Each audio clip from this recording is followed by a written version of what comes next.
आदरणीय व सम्मानीय मतदाताओं, आप सभी को नमस्कार। मैंने अपना पिछला चुनाव दिल्ली नगर निगम 2012 में वार्ड नंबर 128 का चुनाव अपनी मम्मी, भाई और भाभीयों और बहन और बच्चों के साथ अन्य व्यक्तियों द्वारा दिए चंदे से लड़ा था, जिससे मुझे 29,100 रुपये का चंदा प्राप्त हुआ था। उसमें मैंने 28,189 रुपये अपने चुनाव प्रक्रिया में खर्च किए थे।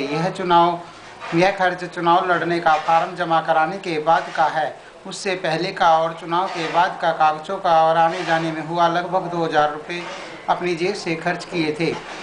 चुनाव के बाद चंदे के मिले पैसों में से मेरे पास 911 रुपये बचे थे। फिर मैंने बैंक में पैसे कम होने पर बैंक द्वारा लगाई जाने वाली पेनल्टी से बचने के लिए अपने पास से 200 रुपये जमा करा दिए थे। आज उसी खाते में 3 बार ब्याज के पैसे क्रमशः 29 रुपये 71 पैसे, 22 रुपये 73 पैसे वह 23 रुपये 31 पैसे मिलाकर कुल 1186 रुपये 75 पैसे है, जिसको आप नीचे दी फोटो में देख सकते हैं। यदि कोई अन्य जानकारी वह कुछ देखना चाहें तो मेरे कार्यालय में आकर देख सकते हैं या चुनाव आयोग में RTI सूचना का अधिकार अधिनियम का आवेदन कर जानकारी प्राप्त कर सकते हैं। मेरा इस बार फिर से उत्तम नगर विधानसभा से चुनाव लड़ने का इरादा है। आप भी मुझे चुनाव लड़ने हेतु चंदा देकर मेरे सहयोगी बन सकते हैं। इसके लिए मैंने पिछले चुनाव में ही अपना अलग से सिंडिकेट बैंक उत्तम नगर ब्रांच में रमेश कुमार जैन के नाम से खाता खुलवा दिया था। आपको मुझे 200 रुपये से लेकर 20,000 रुपये तक का चंदा चेक, ड्राफ्ट, मनी ऑर्डर वह RTGS निफ्ट द्वारा ही देना है। मेरा आप पर किसी प्रकार का कोई दबाव नहीं। यदि आपका दिल और आत्मा उपयुक्त कदम उठाने की गवाही दे तो ही मुझे चंदा देना। यदि आप मेरी विचारधारा उद्देश्यों से परिचित नहीं हैं तब आप मेरी फेसबुक की ID www.facebook.com/सिरफिरा पर या मेरे नोट www.facebook.com/सिरफिरा/नोट पर मेरा जीवन परिचय व घोषणा पत्र आदि के साथ ही मेरे ब्लॉग www.rksirfira.blogspot.in आदि पर को ज़रूर पढ़ें और फेसबुक पर दर्ज मेरी फेसबुक पर मेरी www.facebook.com/सिरफिरा/इंफॉर्मेशन ज़रूर पढ़कर ही कुछ ठोस फैसला लें। आप यह मत सोचना हमने यदि मुझे चंदा नहीं दिया तो मैं आपसे दोस्ती ख़त्म कर लूँगा या आपसे किसी प्रकार की द्वेष भावना रखूँगा। मुझे कागज़ों के टुकड़े एकत्रित करने का कोई शौक़ नहीं। अपनी मेहनत से कमाए जुर्त के अनुसार धन को अहमियत ज़रूर देता हूँ, मगर बेईमानी और अनैतिक कार्यों से आए धन से मुझे कोई मोह नहीं, बल्कि अच्छे कर्मों के मोती जोड़ जोड़ कर माला पिरोना चाहता हूँ। यदि आपकी आत्मा और दिल मुझे चंदा देने की गवाही ना दे, यदि हो सके तो कम से कम अपने 2 दोस्तों को मेरे बारे में ज़रूर बताएं, लेकिन अपनी आत्मा की आवाज़ को नज़रअंदाज ना करें। आपकी आत्मा और दिल को कष्ट देकर मुझे चंदा नहीं लेना। मुझे तो केवल पेंसिल बनकर आपके लिए सुख लिखने की, वह रबड़ बनकर आपके दुख मिटाने की और दीपक बनकर आपके जीवन में रोशनी लाने की एक छोटी सी इच्छा है। अपनी इस इच्छा के चलते मैं बड़े से बड़े त्याग और बलिदान करने से पीछे नहीं हटूंगा। यह मेरा आपसे वादा है कि एक बात याद रखना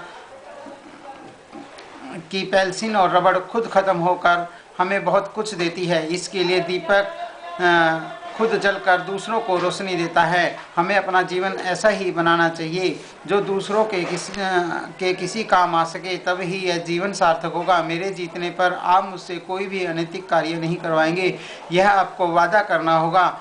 जीतने पर अपनी दी हुई चुनावी सहायता राशि भी वापस लेनी होगी, क्योंकि चुनाव आयोग का नियम है कि जो उम्मीदवार जीत जाता है उसके द्वारा दिखाया गया खर्च की धनराशि उसे वापस दी जाती है। किसी प्रकार की भी चंदे के रूप में दी जाने वाली नगद धनराशि आप मेरे कार्यालय में अभी आकर दे सकते हैं। उसकी रसीद आप जरूर प्राप्त करें। यह बात ध्यान रखें कि आपका पैसा किसी प्रकार की नशे की चीज़ों एवं मांसाहारी भोजन आदि में खर्च नहीं किया जाएगा। मैं बनिए का बेटा हूँ। आपके एक एक पैसे का हिसाब सार्वजनिक गूगल, फेसबुक और अपने ब्लॉग आदि पर करूँगा। मैं यदि आपके एक भी पैसे का पानी पीऊँ या अन्न खाऊँ तो मैंने गूँ या गोबर मल मूत्र खाया। मेरे जीतने पर चुनाव आयोग से धनराशि मिलने पर आपको मैं आपके रुपए भी वापस लेने होंगे। मैं आपको आपकी धनराशि cheque, draft, money order, RTGS व निफ्ट के माध्यम से वापस दूंगा। अब आप कहेंगे वापस क्यों? क्योंकि मुझे कोठी और बंगले नहीं बनाना, ना ही कार आदि खरीदनी। मेरा दावा है कि मेरे जीत जाने पर आपको फक्र होगा। आज देश जिस प्रकार से एक बार फिर मेरे आदर्श स्वर्गीय लाल बहादुर शास्त्री जैसी ईमानदारी के लिए तरस रहा है, उसकी पूर्ति करके दिखाऊंगा। बस मैं आपको केवल इतना कहना चाहता हूं कि जीतने के बाद आपकी ज़्यादा से ज़्यादा सेवा कर सकूं, इसीलिए मेरी काया शरीर निरोगी रहे। मुझे पैसा नहीं, कर्म और दुआएं कमानी है। मेरा अपना पेट अपने कार्य, पत्रकारिता और विज्ञापन बुकिंग से भर जाता है। फिर हमारे देश के स्वार्थी राजनीतिकों ने ऊपर वाले के यहाँ पर अपना खाता खुलवा रखा है, यानी भगवान के घर पे खाता खुलवा रखा है। लेकिन मैंने अभी तक ऊपर वाले के यहाँ खाता नहीं खुलवाया। जब कुछ साथ लेकर ही नहीं जाना, तब बेईमानी करके क्या कमाना। मेरे विचार में राजनीति राज करने की एक नीति नहीं, बल्कि सच्ची सेवा करने का एक मंच है, जहाँ पर सब धर्मों से बिना भेदभाव के जुड़ने का और सच्ची सेवा करने का अवसर मिलता है। मैंने आज तक लड़े तीनों चुनावों में आचार संहिता के एक भी नियम का उल्लंघन नहीं किया। जहाँ एक और राजनीतिक नामकरण भरते समय हजारों रुपए खर्च करते हैं, वहीं दूसरी ओर मैंने बहुत सादगी से आम आदमी से जुड़े रहने की नीति के तहत अपना नामकरण भरने के लिए उत्तम नगर से आरटीवी बस में जाकर आरटीवी बस से फार्म भरकर वापस आया। अपने चुनाव संबंधी सामग्री लेने देने आदि के भी सभी कार्य मैं आरटीवी बस से जाकर ही निपटाता हूँ। सफ़र के दौरान अपने साथ हमेशा रखने वाले कैमरे से ही क्षेत्र की समस्याओं को भी कैद करता रहता हूं। इस संदर्भ में आप पूछेंगे कि कितनी सादगी से अपने कार्य को क्यों अंजाम देता हूं। मेरा आपसे बस इतना ही कहना है, आज जिस तरह स्वार्थी राजनीतिक अपने चुनाव में बेतासा पैसा बहा रहे हैं, क्या इससे उनके जीत जाने की गारंटी है? पैसा खर्च करने से ही नहीं जीता जा सकता, बल्कि मतदाताओं के दिलों में बसने से जीता जा सकता है। इससे पहले भी मैं दिल्ली नगर निगम और उत्तम नगर विधानसभा के चुनाव हार चुका हूं। उस दौरान मुझे जो वोट मिली वह कभी भी वोट नहीं डालते थे, या जिनके दिलों में मेरा वास है और जो मेरी योजना और विचारों से अवगत है, उन्होंने ही वोट डाला था। अगर होर्डिंग लगाने से ही वोट मिलने लग जाएं तो क्या हर अमीर आदमी होर्डिंग ना लगवा देगा? वोट मिलती है आपकी कार्यों की योजनाओं और ईमानदारी और बिना भेदभाव के सच्ची सेवा करने की नीति से, बिना किसी प्रकार का किसी से देशभाव रखने की नीति से। नमस्कार।